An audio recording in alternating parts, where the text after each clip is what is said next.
Vamos a hacerlo a voz, ¿no? Hasta amigo, entonces no lo digo. Okay, my dear friends, Boker Tov. Boker Tov.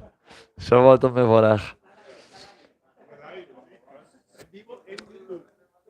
So I want to share with you a couple of nice ideas that I was able to see and to hear throughout the Shabbat. You know, the Torah is telling us about the avodah of Yom Kippur of the Kohen HaGadol.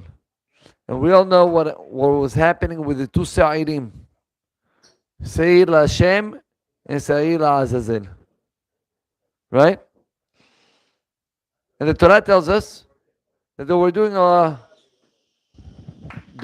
lottery, right? They were taking two tickets. The Kohen was putting in the right side, he was putting one goat, in his left side the other one, and he was taking at the same time both of the tickets, both of the cards, at the same time from the box, and he was putting each one to a different goat. What was interesting was that always the right one was LaHashem and the left one was LaAzazel. And that was a miracle. One of the Nisim was that always the right one was LaHashem. There was a rabbi by name Rav Shimshon Raphael Hirsch.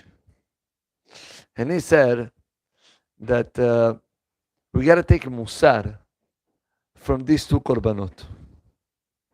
He said, imagine for a moment what's going on the mind of the Korban leaazazel. Yeah. What's going on on the mind of the goat of leaazazel? He says he sees his friend, right? That he got the card, he got the ticket of Korban leHashem. They take him right away and they slaughter him. They do shechita, do Korban. Obviously, you know, he's scared that he might have the same thing.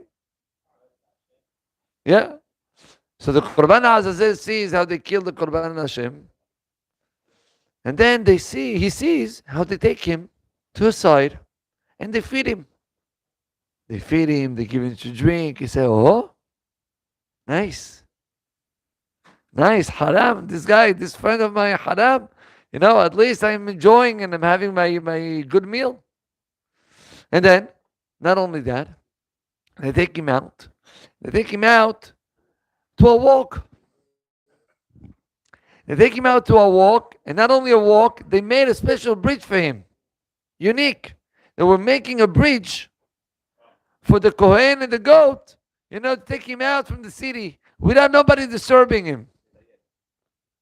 And then he thinks to himself, oh my gosh, how lucky I am. You know, Hazid, my friend, I would love him to be here with me. You know, I'm having so much fun. And then they're walking. Not only that, they were doing burganin. Burganin were some small houses outside the city that they had food and drink for the Kohen that was going with the Korban leaazazel, just to calm the Kohen down, okay, that if he wants to eat and drink, he's allowed to. It's called pat besalo. You know, you're quiet that you have the food. They were having burganin.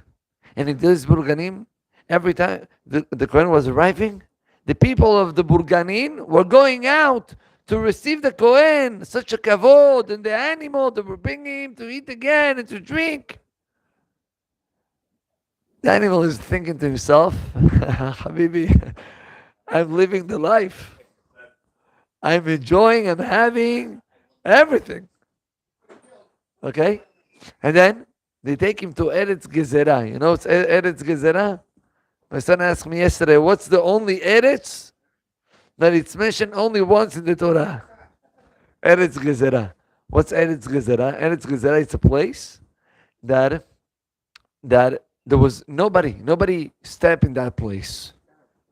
Okay? Nobody lives there, nothing.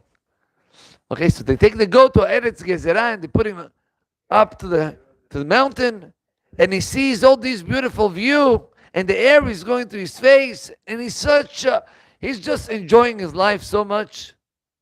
Not only that, the Kohen was taking a string, red string, and he was putting in his horns. Yani a keter. Yani, he's getting crowned. And at the last moment, the Kohen was turning the goat, and he was pushing him with both hands, facing him, facing the Kohen, and he was pushing the goat, and all of the pieces, the goat was turning, was breaking into pieces all the way. He was not even finishing to go down, he was already fully in pieces, and he was staying there. Says Rav Shimshon Raphael Hirsch, a lot of people in this world, when they come to see other people that are, more careful with themselves, they're not enjoying so much. They're very, limited. They don't go to this. They don't go to there. They don't eat here. They don't eat there. They're trying to keep the halachot properly. Many times we can think, how about this guy? He doesn't know how to enjoy life. This poor guy, Hanas, enjoy, relax a little. Comes Rabbi Hirsch and he says, we don't know that this person might be suffering right now, but he's called Korban leaazazel. When you can have, in the other hand, the people that are having fun and enjoyment, and they're sure that they're having the best life ever. And Bar Minan is called Korban leaazazel.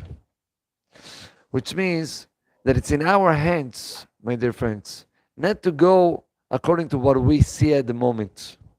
Not to go according to what we feel at the moment. Because this world, it's olam sheker. It's a world that it's a lie.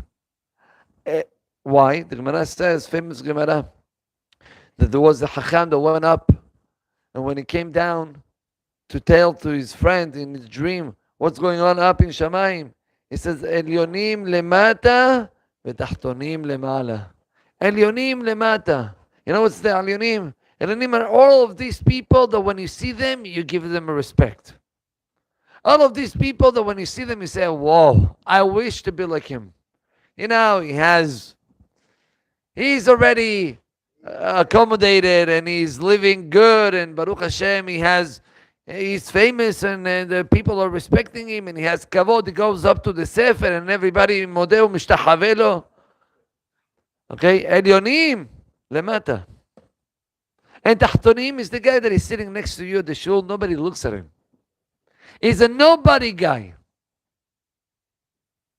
And this person could be a Tachton that is going to be up Alyon Lemala. Which means that our job is to try to look inside and how much the emet matters to us. There is a famous Chovot Revavot. The Chovot Revavot says that the midah of Irat Shamayim, if you want to know 100% how much is your Irat Shamayim in your life, you should check how much you're doing quietly that nobody knows, more than what you do publicly. There was a fellow, I think I told you this, there was a fellow that was about to die. He was about to die. He was about to die, and it was Shechiv Merah. He was at the hospital. The kids were surrounding his bed. And then he passed away. One of his sons went, I forget the name of the rabbi. He went to the rabbi and he told him, Rabbi, you can't believe it. How tzaddik was my father. So what happened? He says, it was at the last minutes. And then he tells us, what do you think, my dear sons? That the Yetzer Hara doesn't bother you until the last minute? I'm going to tell you what is the Yetzer Hara telling me right now. Yes, the father to the sons. And he says, the Yetzer Hara is telling me that you should smile before you died. Smile. Why? Because Chazal are giving a siman, a sign, that if you see a person smiling, turning to the right, smiling, it's a sign that he's a tzaddik. So the Yetzer Hara is putting me right now in my head, smile. But I'm not going to listen to him. He wants me to, so I'm not going to listen to him.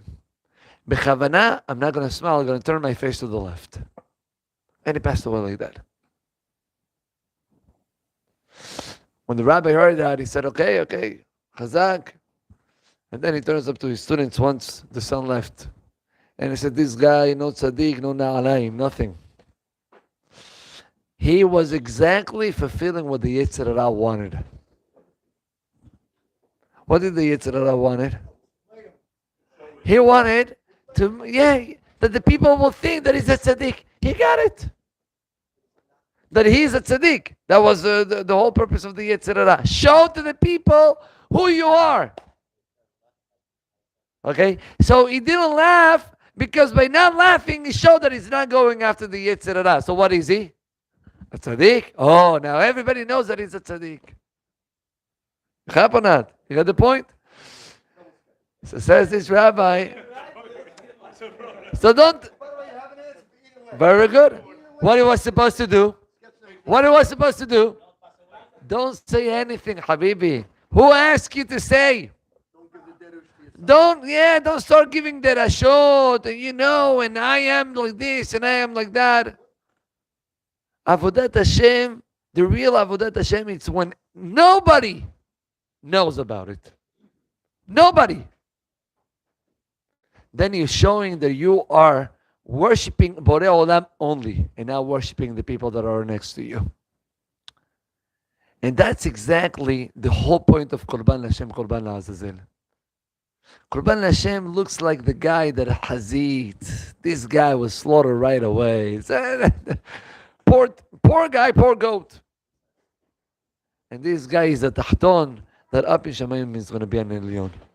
Let me just finish with you. One tiny thing. The parasha started אחרי מות שני בני אהרון בקרבתם לפני השם וימותו. Chazal are telling us, what's אחרי מות שני בני אהרון? Aaron lost Nadav and Avihu, two of his sons, that they were supposed to be greater than Moshe and Aaron. There is a concept that every Yom Kippur we read this parasha, and every Yom Kippur before we read the parasha, we do a certain pizmon or mizmor,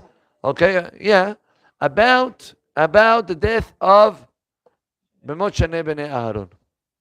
And the segula that it's written, it's that at that moment a person should cry. And if he cries, he's protected that he will never cry for a loss of a child. Okay? Now my question was always, why from all the tzaddikim gotta cry about the Shanei Bnei Aaron? I mean, you know how many tzaddikim and how many brothers also we lost? I mean, I understand the word gedolim for sure, but no. And not only that, okay, so they passed away. How can I cry for loss of people that I never met, and not only never met, they are so far from me? How can a person cry for the passing of Shanei Bnei Aaron? So yesterday, I heard a beautiful, beautiful perush that says, you see, Moshe Rabbeinu, said to Aaron, now I understand, because Borei Olam told me, Bikrovai Kadesh. Borei Olam told me that I'm going to take two great people to me. And I was sure that he was referring to me and you. And now I understand that your sons, Nadav and Avihu, they were greater than me and you. Okay?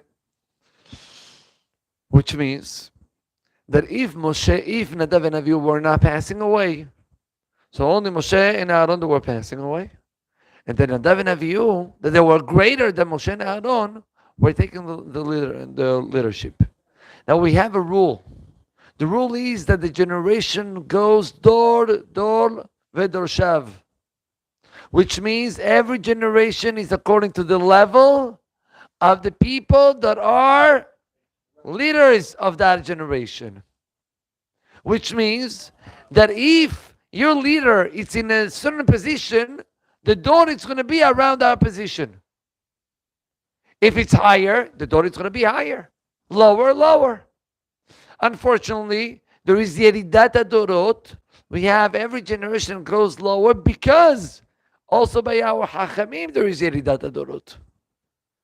Amoraim, it's not like Tanaim, etc. Right?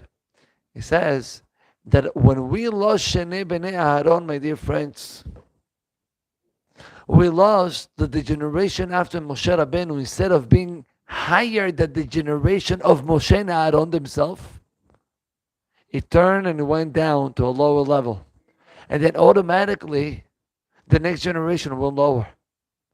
And every generation is going lower, and our generation is so low because Shnei Bnei Aaron passed away. Because if they were not passing away, our generation was supposed to be the generation of our parents. And that's why when it comes to Yom Kippur and we cry about our generation, how low we are, we will not cry about our kids' generation. Because when you understand that our goal is Matai yagiu ma'asai le'ma'asei avotai, when my actions are going to be compared to the actions of my parents, and you work on that seriously, your kids are going to follow your footsteps as well. And you will not see the death, and when we're talking about death, it's not only physical death, but it's a spiritual death of a kid. Because you're going to be clear, where are you heading to? That's our goal. Our goal is all the time to think, how can I worship Borei Olam privately? And second of all, to look up to the previous generations and to try all the time to follow their footsteps, to follow their messages, and to try to apply it in our lives. Baruch Adonai Le'olam. Amen. Amen.